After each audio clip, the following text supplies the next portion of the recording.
ஒண்ணுமே இல்ல, கடலே காஞ்சு போச்சுன்னா கூட ஒரு மழை 2 மழை பெஞ்சதுன்னா 60 கிலோ கம்பு வந்ததுன்னா நம்ம கூழாக்கி குடிச்சிட்டு வாழ முடியுமா?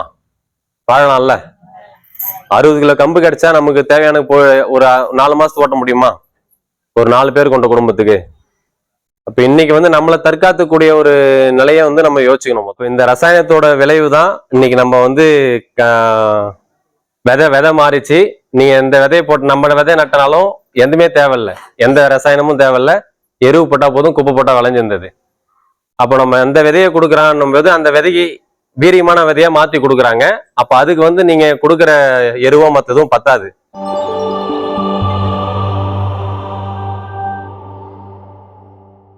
தொடர்ச்சியா பேசிக்கிட்டே வரோம். நம்ம பஞ்சபூதங்கள், நமக்கு அடிப்படை பஞ்சபூதங்கள் தான் நம்ம வாழ்க்கை, நமக்குன்னு இல்லை எல்லா உயிரினங்களுக்கும்.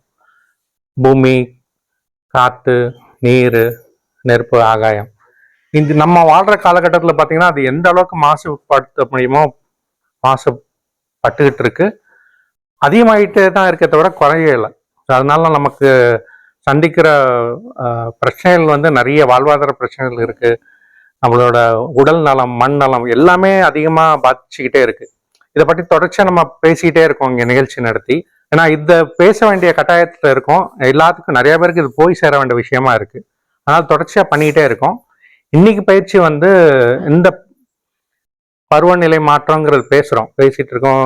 இந்த வருஷமே பார்த்துட்டோம், வட இந்தியாவில் ஃபுல்லாக வெள்ளம், மும்பையில் வெள்ளம், நேற்று பார்த்தீங்கன்னா கேரளாவில் வயநாட்டில் என்ன நடந்துச்சுன்னா இன்னும் கண்டுபிடிக்க முடியல. எத்தனை உயிர் சேதம் நடந்துச்சுன்னே தெரியல. நான் அந்த அளவுக்கு மழையோட தன்மையும் மாறிட்டு இருக்கு, பருவநிலை மாற்று. அதுக்கு நம்ம எப்படி சந்திக்க போகிறோம், முக்கியமாக விவசாயம், நம்ம உணவு பாதுகாப்பில் எப்படி பண்ண போகிறோம் அப்படிங்கிறது ஒரு பெரிய கேள்விக்குறியாகவே இருக்குது. அது தொடர்ச்சியாக அதை பற்றி பேசுறதுக்காக இன்னைக்கு 2 பேர் நம்ம கூட வந்திருக்காங்க, 2 நண்பர்கள். சந்திரசேகர் அவரும் சுந்தர் அவரும் வந்திருக்காங்க. இந்த 2 பேருமே சிறிய வயசு ஆனால் பெரிய விஷயத்தை கையில் எடுத்து பண்ணிட்டு இருக்காங்க. நம்மளோட பாரம்பரியமான நெல் வகைகள், பாரம்பரிய காய்கறி வகைகளுக்கான விதைகளை சேமித்து அதை அதிகப்படுத்தி பகிர்ந்துக்கிற ஒரு பெரிய பொறுப்பை எடுத்து சிறப்பாக பண்ணிட்டு இருக்காங்க. அவங்க தான் இன்னைக்கு நமக்கான புரிதலை கொண்டு போய் சேர்க்கறதுக்காக வந்திருக்காங்க இங்கே. ஏன்னா அவங்க எடுத்துக்கிட்ட வேலையில் எப்படி ஆரம்பிச்சாங்க, இப்போ என்ன பண்ணிட்டு இருக்காங்க, பருவநிலை மாற்றத்தினால நம்ம சந்திக்கிற விவசாயத்தில் இருக்கிற பிரச்சனைகள், நம்ம உடல்நிலையில் வர்ற பிரச்சனைகளை பற்றி பேசி புரிதலுக்காக இன்னைக்கு வந்திருக்காங்க. அவங்க 2 பேர்த்தையும் நான் அழைக்கிறேங்க. பேர் சந்திரசேகர். திருவண்ணாமலைக்கு ஒரு 8 கிலோமீட்டர் தொலைவில் விழுப்புரம் ரோட்டில் சோர்பனந்தல் கிராமத்துலேருந்து வரேன். 2018 விவசாயம் பண்ணிட்டு இருக்கேன், இயற்கை வழி விவசாயத்தில். புதுசாக எதுவும் இல்லை, நம்ம 60 வருஷத்துக்கு முன்னாடி நம்ம தாத்தா பாட்டி பண்ணது தான் இயற்கை விவசாயம் தான். எப்படி வந்தோம்னா, நம்ம சென்னையில் தான் படிச்சுட்டு வந்தோம். வீட்டோட சூழ்நிலை அப்போது ஜல்லிக்கட்டு போராட்டத்தில் நம்மளோட பாரம்பரிய மாடு, நம்மளோட விதை எதுன்ற ஒரு தேடல் அப்போ ஆரம்பிச்சது. தேடும்போது நம்மளது எதுவுமே நம்மளோட பொருளா இல்லை. நம்ம பார்க்கறது, வாங்கி சாப்பிட்றதுலேருந்து நம்ம கூட இருக்க மாடுங்க, கால்நடைகள் எதுவுமே நம்மள்தான் இல்லைன்னு தேடல் வந்தது. அப்புறம் அங்கங்கே நடக்கக்கூடிய இதுமாதிரி நிகழ்வுகளை பார்த்துட்டு சரி நமக்கான முறை இது இல்லைன்ற மாதிரி யோசிச்சு விதைகளும் தேட ஆரம்பித்தோம்.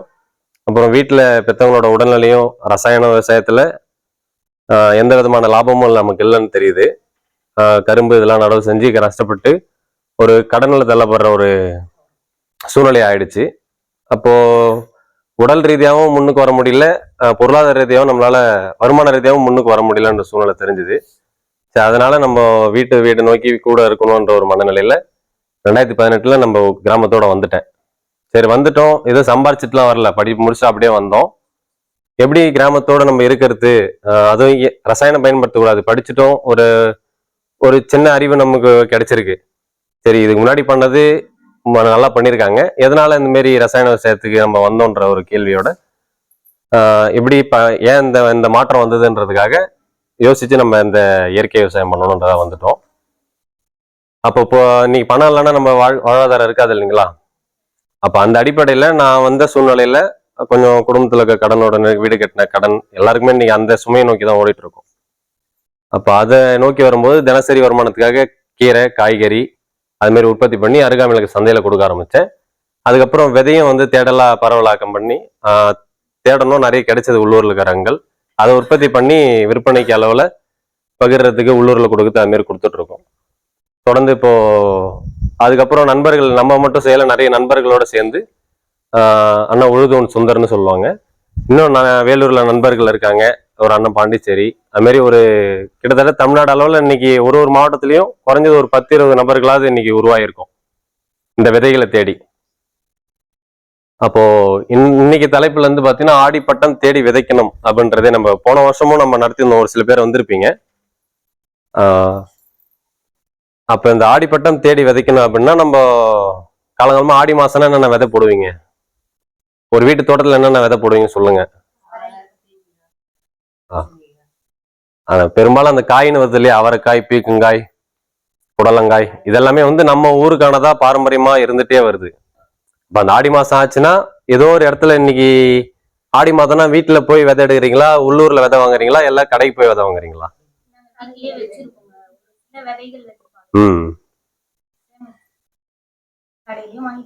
ஆமா.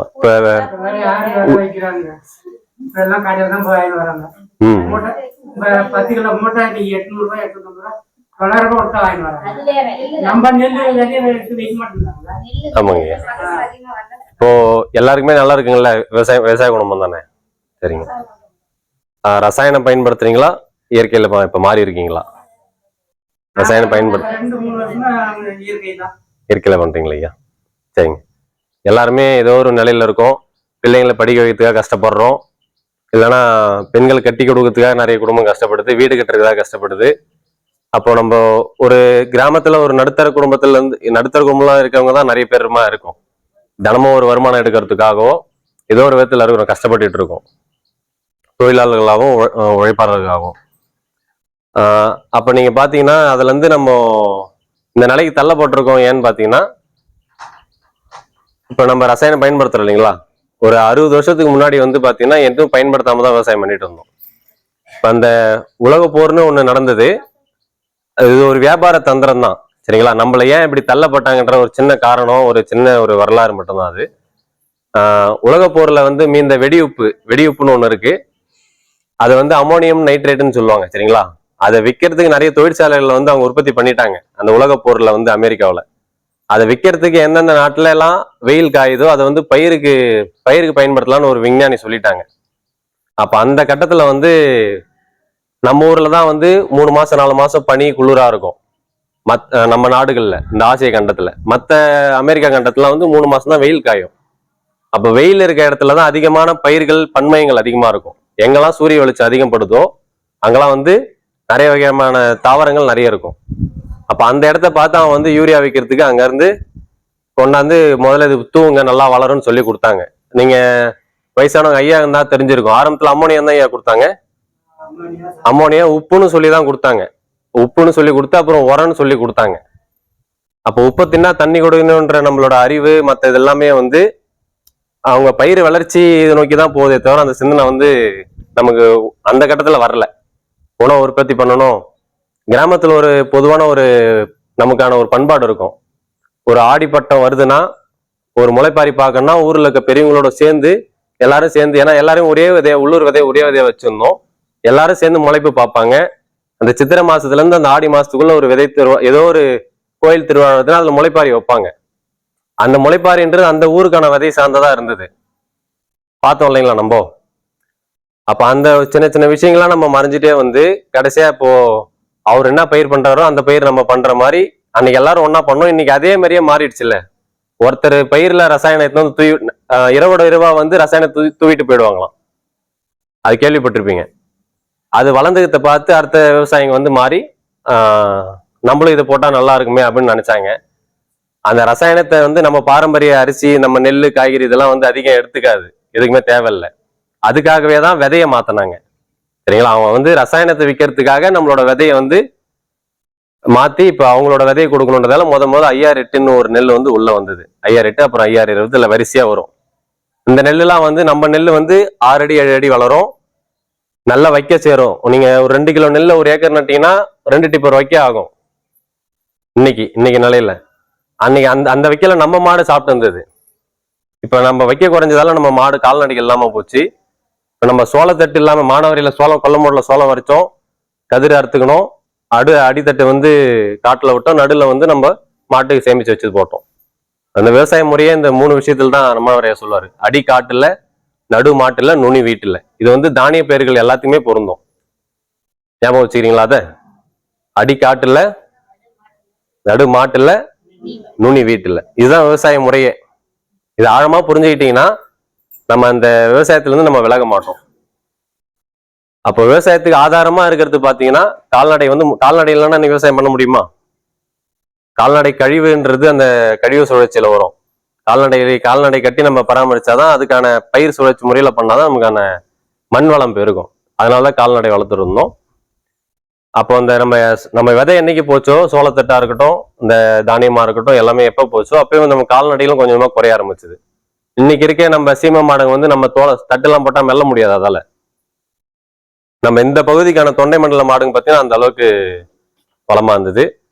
அப்ப இந்த ரசாயனத்தோட விளைவு தான் இன்னைக்கு நம்ம வந்து விதை மாறிச்சு. நீங்க இந்த விதையை போட்டு நம்ம விதை நட்டினாலும் எதுவுமே தேவையில்லை, எந்த ரசாயனமும் தேவையில்லை, எருவு போட்டா போதும், குப்பை போட்டா விளைஞ்சிருந்தது.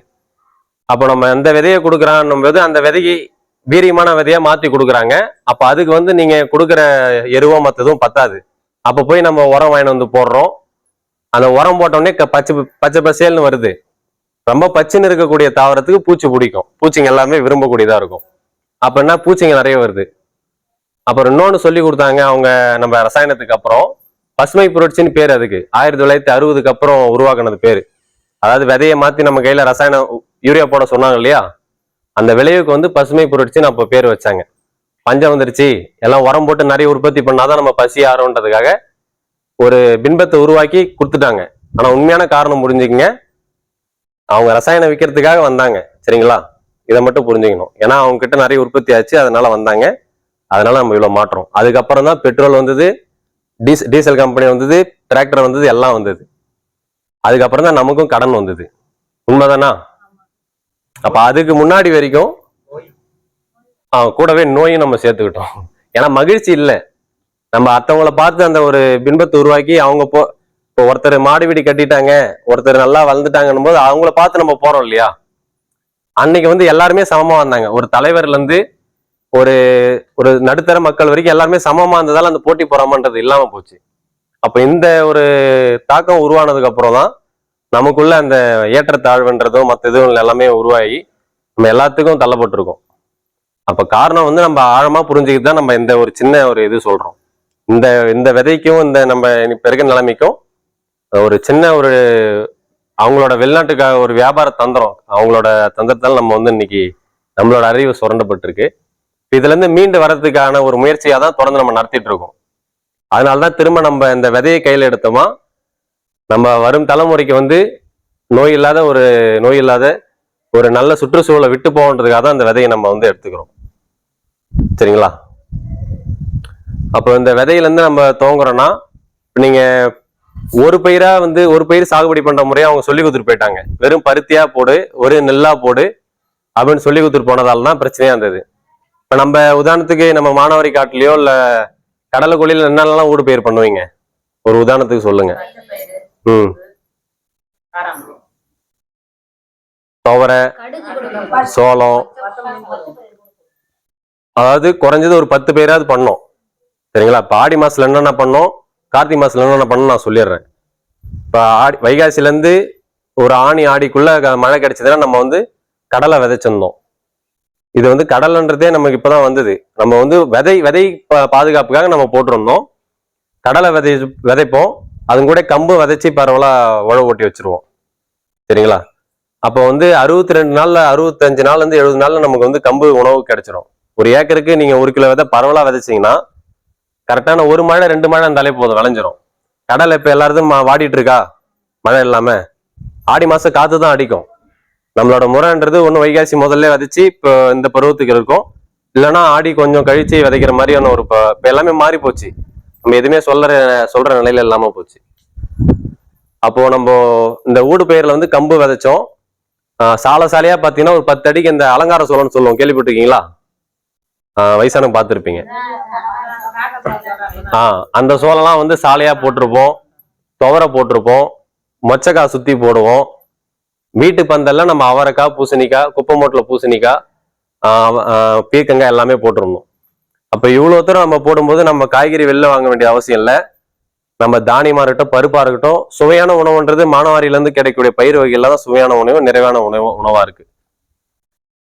அப்ப இவ்வளவு தூரம் நம்ம போயிட்டு நம்ம வெறும் மல்லாட்டை மட்டும் கடல்னு சொல்லுவோமா, கடலை மட்டும் போட்டாலும் சரி, வெறும் சோளம் நெல் மட்டும் பண்ணோமா, ஒரு பயிரா பண்ணா பூச்சி எல்லாமே உட்காரும். சரிங்களா? நம்ம உதாரணத்துக்கு சொல்லணும்னா, இப்ப நெல் பயிர் மட்டும் நம்ம ஊடு பயிர் நிறைய பண்ண முடியாது. அப்ப அதுக்குதான் வந்து பூச்சி நிறைய பச்சுன்னு இருக்கா, யூரியா போட்டா பச்சுன்னு வளர்றதால பூச்சிங்க உட்காருது. நம்ம அதுக்காக கடைக்கு போய் மருந்து வாங்கிட்டு வந்து அடிக்கிறோம். அப்போ நம்ம மாடு மூலியமா நம்ம விவசாயம் பண்ணும்போது அளவான ஒரு விளைச்சலா இருக்கும், இளம்பச்சையா இருக்கும். இளம்பச்சை நேரத்தை வந்து பூச்சிங்க அதிகம் வராது. அப்படியே வர்றதை வந்து இயற்கையான முறையில உங்களுக்கு மாற்றம் கொடுக்கும். அப்ப இந்த விதை வந்து நம்ம விதை கையில் எடுக்கும் போது உங்களுக்கு ரசாயனம் தேவைப்படாது. கடையில போய் வாங்குறோம்ல, பூச்சி மருந்துன்னு தானே சொல்லி வாங்குறோம். அது வந்து பூச்சி மட்டுமா கொல்லுது? பூச்சிக்கொல்லின்னு சொன்னீங்கன்னா உயிர் கொல்லின்னு சொல்லணும் அதை. ஏன்னா எல்லாத்தையுமே தான் சாவடிக்குது. பாம்பு, நண்டு எல்லாமே குறைஞ்சு போச்சு இல்லை நீங்க மண்ணில். அதனால இதெல்லாம் தவிர்க்கணும். சொல்லுங்க. எல்லாமே தான். நம்ம இந்த கலை எல்லாத்தோட மோசம் களைக்கொல்லி தான். இப்போ மானாவாரிலாம் பண்றீங்கன்னா களை ஆள் வரலன்றது களைக்கொல்லி அடிச்சுட்டு வந்துடுறீங்க. ஆனா அதனால எல்லா பாதிப்பும் காத்து மூலியமாவும் தண்ணி மூலியமா நிறைய பரவுது. சின்ன உதாரணத்துக்கு வந்து சொல்லணும்னா, நம்மளால விவசாயத்தால பெரிய பாதிப்பு இல்லைன்னு நம்ம நினைச்சிட்டு இருக்கோம். நம்ம அளவாதான் பயன்படுத்தணும்ன்ற மாதிரி. எல்லா பயிருக்கும் தேவை ரொம்ப குறைஞ்ச அளவு தான். நீங்க எதுவும் பண்ணாம குப்பை மூட்டிலேயே தானா விதைச்சிட்டு வந்தா கூட விளைஞ்சிருது இல்ல. காத்துல 75% இருக்குன்னு நம்ம பாடப்புத்தகத்துல சொல்லி தராங்க. நீங்க உங்க வீட்டுல பிள்ளைங்களை கேட்டீங்கன்னா சொல்லுவாங்க. அறிவியல் புத்தகத்துல அந்த காத்துல எவ்வளோட வெடிமா இருக்கு, எவ்வளோட ஆக்சிஜன் இருக்குன்னு கேளுங்க. அவங்க சொல்லுவாங்க. காத்துல 75% இருக்கும்போது உரக்கடைக்காரக்கூடிய கடையில கொடுக்கறது 35 விழுக்காடு, 40 விழுக்காடு, 50 விழுக்காடு யூரியா போடுங்கன்னு ஏன் சொல்றாங்க? அவங்க விற்கிறதுக்காக சொல்றாங்க. புரியுதுங்களா? நம்ம போய் போடணும்னு அவசியம் கிடையாது. அப்போ பயிருக்கு என்ன தேவை? காத்துல இருக்க வெடிமரத்தை எடுத்து கொடுக்குற வேலையை நம்மள மாட்டு சாணி செய்து, இந்த அவரை, கொழிஞ்சி, தக்கப்பூண்டு, சனப்பை இதெல்லாம் செய்து, நம்ம மண்ணில் உயிர் இருக்குல்ல, மண்ணுக்கு உயிர் இருக்கிறதால தான் இவ்வளவு வேலை செஞ்சுட்டு இருக்கு. இப்போ இந்த 20 தாவரம் பயிர் பண்ணும்போது உங்களுக்கு அந்த மண்ணில் இருக்க சத்து தழைச்சத்து எடுத்து கொடுக்கும். நம்ம பயிர் ஒரு பயிரா பண்ணோமா, நம்மளோட பாரம்பரியத்துல ஒரு பயிர் நெல் பயிர் பண்ணோமா, அடுத்த பயிர் மாத்தி தானே வச்சோம். உளுந்து போடுவோம், கடலை போடுவோம், இதெல்லாம் பண்ணோம் இல்லையா? அப்ப அந்த பயிர் சுழற்சி முறையை நம்ம வந்து இந்த ரசாயனங்கள் கொண்டு வந்ததுக்கு அப்புறம் நம்ம வந்து மாத்திக்கிட்டோம். ஒரு பயிரா பண்றது, ஒண்ணு நெல் பண்ணா நெல்லா பண்றது, வாழையா பண்றது, இல்ல இப்ப கடலையா பண்றதுன்ற மாதிரி மாத்திக்கிட்டோம். அப்ப இந்த பயிர் சுழற்சி முறையை வந்து நம்மகிட்ட இருந்து முதல்ல ரசாயனம் வந்ததுக்கு அப்புறம் நம்மளோட விதை போச்சு, நம்மளோட கால்நடைகள் போச்சு, நம்மளோட தொழில்நுட்பம் அறிவு இருக்கு பாத்தீங்களா, இந்த பல பயிர் பண்ற தொழில்நுட்பம் அது மறைஞ்சு போச்சு. அப்ப இதெல்லாம் ஒரு சில இடங்கள்ல இன்னமும் நகரமா ஆக்கப்படாத இடத்துல ஒரு சில இடங்கள்ல இன்னமும் பாரம்பரியமா பண்றாங்க. அப்போ கொஞ்சம் கொஞ்சமா நம்ம வந்து அந்த அறிவு மறுபடியும் எடுத்துக்கிட்டாதான் நம்ம சார்ந்து இருக்க முடியும். இப்போ நம்ம கிராமத்துல நம்ம உற்பத்தி பண்ணா நம்ம கிராமத்துல இருக்கவங்களே வாங்கிப்பாங்க. இப்ப விதை வாங்குறதுக்கு நம்ம அவசரமா வெளியில போகணும்னு அவசியம் கிடையாது. அப்போ உள்ள இருக்க மக்களே நம்ம வந்து 4 பேர்கிட்ட விதை இருந்தா என்கிட்ட இந்த விதை இருக்கு, உங்ககிட்ட இந்த விதை இருக்குன்னு நம்ம பகிர்ந்துக்க முடியும். அப்போ இந்த ஒரு முறைதான் வந்து நிலையானதா இருக்க போகுது. அன்னைக்கு எப்படி இருந்தோமோ அதை நோக்கிதான் வரோம். புதுசா இயற்கை விவசாயம்னு ஒன்றும் கிடையாது. நம்ம கிட்ட இந்த இதை திரும்பி நம்ம அந்த அறிவு பெற்றுக்கணுன்றதுக்காக தான் நம்ம வரோம். அப்ப இதுல வந்து பாத்தீங்கன்னா, இப்ப இந்த விதையை பயன்படுத்தும் போது நமக்கான பன்மையங்கள் நிறைய பெருகுது. நமக்கான ஊடு பயிர்ல நிறைய தானியங்கள் வருது, பயிர் வகைகள் கிடைக்குது. வீட்டுல வந்து நிறைய உங்களுக்கு உணவு சேரும். இப்ப 2வது கார்த்திகை பட்டத்துல நீங்க போடுறீங்கன்னா, மானாவாரி மழையை நம்பி விதைக்கிறதுல முக்கியத்துவம் கொடுக்குறோம்னா, ஏன்னா எந்த தண்ணி பாய்ச்சினாலும் விளைவிக்க முடியாத ஒன்றை வந்து மழை தண்ணியில வந்து அவ்வளோ சிறப்பா விளைச்சிட கொடுத்துரும். ஏன்னா மழை தண்ணியில அவ்வளோ நைட்ரஜன் கலந்து காத்துல கரைச்சி கொடுக்குது. இப்ப நீங்க பார்த்துருப்பீங்கல்ல, ஒரு மழை பெஞ்சா எவ்வளவு வேலை மிச்சமா இருக்கு, எவ்வளவு ஓய்வு கிடைக்குது நமக்கு. அப்ப அந்த மழையை வந்து சரியா பயன்படுத்தி நம்ம விதைக்கிற நுட்பம் வந்து அவசியமா இருக்குது. இப்ப 2வது பட்டத்துல வந்து நம்ம உளுந்து விதைப்போம், ஓரத்துல கொள்ளு போடுவோம், பனிப்பயிறு, பச்சை பயிறு, பயிறு வகை எல்லாமே இந்த மழை நம்பி விளையிறது பனி காலத்துல வர்றதுதான் நல்லா சிறப்பா இருக்கு. அப்ப இது எல்லாமே காரணம் துவக்கமா இருக்கிறது இந்த ஆடிப்பட்டத்துல இருந்து துவங்குது. அப்ப அந்த இதுக்கப்புறம் வரக்கூடிய அந்த தென்மேற்கு பருவமழை நமக்கு கிடையாது, நம்ம ஊருக்கு கிடையாது. எந்த பருவமழையுமே இப்ப வந்து கேள்விக்குறியாயிடுச்சு. நம்ம புயல் மழையும் மற்ற மழையும் தான் இருக்கு. கிடைக்கிற மழையை நம்ம பயன்படுத்திட்டு இருக்கோம், அவ்வளவுதான். இப்ப நீங்க இப்ப ஊடு பயிரா பண்றீங்க, உங்ககிட்ட இப்ப பட்டம் தவறி போச்சு. இப்ப ஆடி வந்து சின்ன நம்ம எதுவுமே விதைக்கல அப்படின்னா டக்குன்னு இப்ப கம்பு போட்டா நீங்க புரட்டாசி ஆவணியில நீங்க அறுவடை பண்ணிக்கலாம். அப்ப அந்த நேரத்துல கம்பு விதை உங்ககிட்ட இருக்கணுமா, இல்ல வெளியில போய் வாங்கணுமா? ஏதோ ஒரு விதத்துல ஏதோ ஒரு விதை நம்ம கிட்ட இருந்ததுன்னா கடையில வாங்க வேண்டிய சூழ்நிலைக்கு அந்த அளவுக்கு தள்ளப்பட்டோம். அப்ப இந்த ஊடு பயிர்ல ஓரம்பாரம் நம்ம போட்டு வந்தோம்ல, ஒண்ணுமே இல்ல, கடலே காஞ்சு போச்சுன்னா கூட ஒரு மழை 2 மழை பெஞ்சதுன்னா 60 கிலோ கம்பு வந்ததுன்னா நம்ம கூழாக்கி குடிச்சிட்டு வாழ முடியுமா? வாழலாம்ல. 60 கிலோ கம்பு கிடைச்சா நமக்கு தேவையான ஒரு 4 மாசத்துக்கு ஓட்ட முடியுமா, ஒரு 4 பேர் கொண்ட குடும்பத்துக்கு? அப்ப இன்னைக்கு வந்து நம்மளை தற்காத்துக்கூடிய ஒரு நிலையை வந்து நம்ம யோசிக்கணும் முதல்ல. அப்ப விதையும் நம்ம கிட்ட இருக்கு. நான் பண்ற முறைதான் அது, நான் என்னோட அனுபவத்துல இருந்து தான் சொல்றேன். இப்போ அதே நெருக்கடி உங்க எல்லாருக்கும் என்ன சுமையா இருக்கோ அதே நம்ம பொருளாதார நெருக்கடியோட தான் நானும் இருக்கிறேன். இப்ப என்னால நகர முடியறதுக்கு காரணம் கொஞ்சம் இளமை இருக்கிறதால நம்ம ஓடிட்டு இருக்கோம். காய்கறி விதையில ஒரு 50ல இருந்து 100 வகையான விதைகள் கையில வச்சிருக்கிறோம். தானிய விதைகள் ஒரு 10-20 வகையான விதைகளை உற்பத்தி பண்றோம். அங்கங்க நம்ம போறோம். விதையில இருந்து ஒரு வருமானம் எடுக்கிறதால என்னால இந்த சுமையில இருந்து நகர முடியுது. சரிங்களா?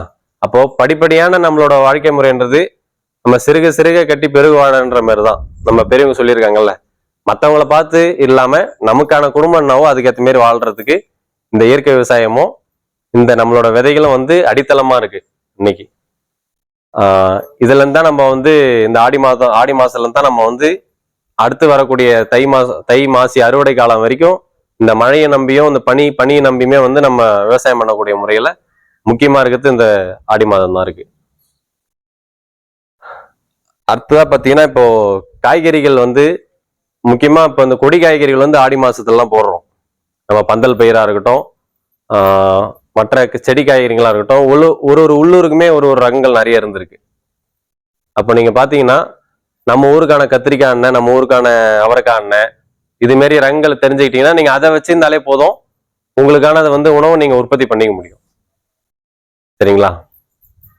அப்போ இந்த நிகழ்வுல நம்ம பார்க்கணும்னா நமக்கான விதை நம்ம கையில வச்சிருக்கிறோம். சரிங்களா? இதுல இருந்து இப்ப நான் ஒரு 5 சென்ட் எடுத்துங்க. நீங்க புதுசா இப்ப மாற போறீங்க, நான் என் குழந்தைங்களுக்காக நான் இயற்கைக்கு மாற விரும்புறேன்றவங்க முதல்ல ஒரு 5 சென்ட் எடுத்து நீங்க பண்ணுங்க.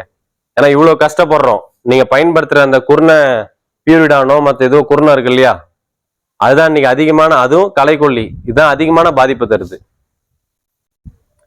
இதெல்லாமே கரைச்சி ஓட வழியாகவும் தண்ணி வழியாகவும் கடலுக்கு போய் சேர்ந்து கடல்ல இருக்கக்கூடிய ஒரு விதமான பாசி நிறைய வளர்ந்து நமக்கு வந்து ஆக்சிஜன் தரக்கூடிய பிரச்சனைகள் வரைக்கும் நமக்கு தருது. நம்ம பயன்படுத்துற ரசாயனம் அதிகம் விளைவெல்லாம் நினைக்கக்கூடாது. தாவரம் எடுத்துக்கிறது இவ்வளவுதான். ஆனா அது வந்து கடல் வழியா கடலுக்கு போய் கடைசியா கடலுக்கு கூடிய ஒரு விதமான தாவரங்களுக்கு மட்டும் உணவா எடுத்து அங்க இருக்கக்கூடிய உயிரினங்களுக்கும் பாதிக்குது, எல்லாத்துக்குமே பாதிப்பா இருக்கு. அப்போ புவி சூடாகிறதுக்கு நம்ம போடுற யூரியாக்கள் வந்து எல்லாமே காரணமா தான் இருக்கு. சரிங்களா? அப்ப இதுல இருந்து நம்மளோட வாழ்க்கையை எப்படி நம்ம பாதுகாத்துக்கிறதுன்றத பொறுத்து நீங்க வந்து அளவா பண்ணுங்க. முதல்ல உங்க வீட்டு தேவைக்கு 1 சென்ட் 2 சென்ட் எடுத்துக்கங்க. அதுல வந்து உங்களுக்கான உணவு உற்பத்தி பண்ணுங்க.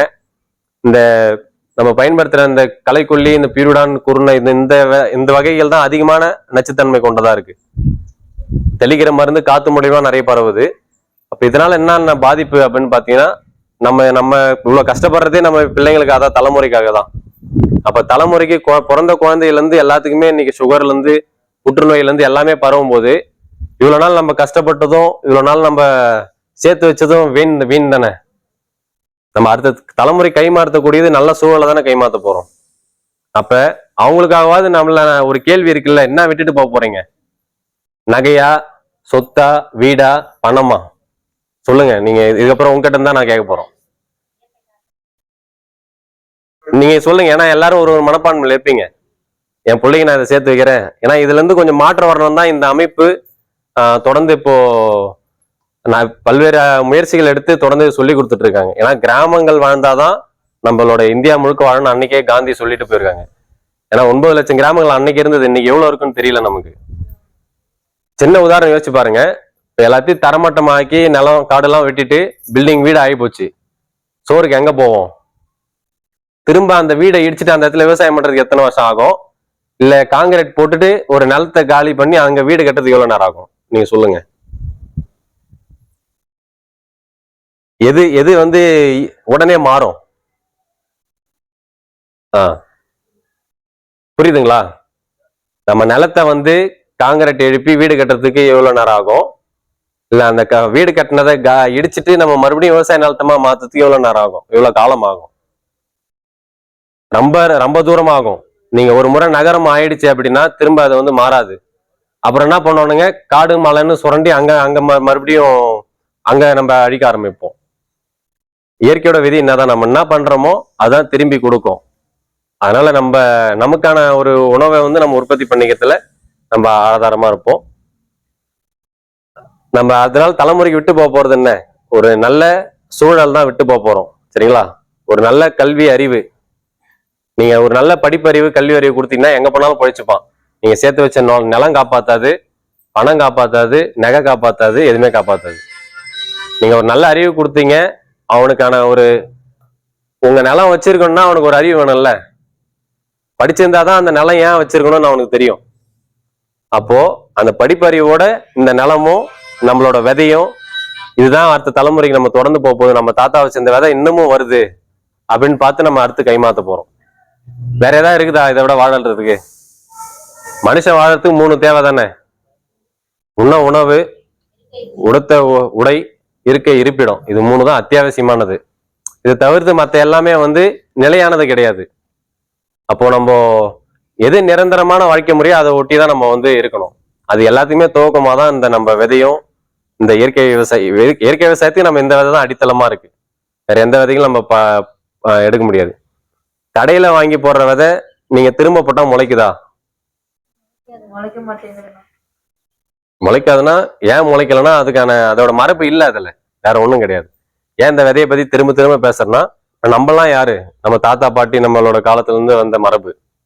அப்போ ஒரு விதை எடுத்துட்டீங்கன்னா அதோட மரபை நீங்க பாருங்க.